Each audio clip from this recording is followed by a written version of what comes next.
On a busy Tuesday afternoon at a construction site in northern India, a crane was being used to lower a large concrete section into a ditch as part of a construction project. A worker was standing on the concrete to help guide it into position, while the suspended load was carefully lowered into the excavation. Without warning, a section of the ditch wall suddenly collapsed. Soil poured into the excavation, burying both the concrete section and the worker as nearby crews immediately stopped the lifting operation and rushed to the scene. Emergency procedures were activated while the area was secured. At a mechanic workshop, a vehicle was being raised on an automotive lift so technicians could carry out maintenance underneath it. The lift elevated the car steadily while mechanics prepared to begin the repair work. Without warning, the vehicle became unstable on the lift and lost its balance.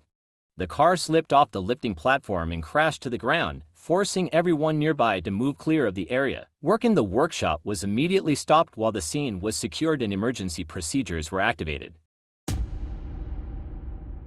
Inside an industrial factory, a worker was sweeping the production floor as part of routine housekeeping duties.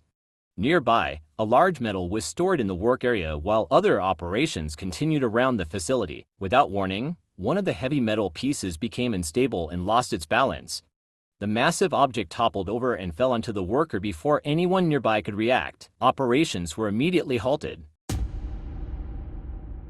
At a grain processing facility, workers were carrying out their normal duties in a storage area where large stacks of grain bags had been arranged for storage and distribution. Suddenly, stacks of bags became unstable and collapsed.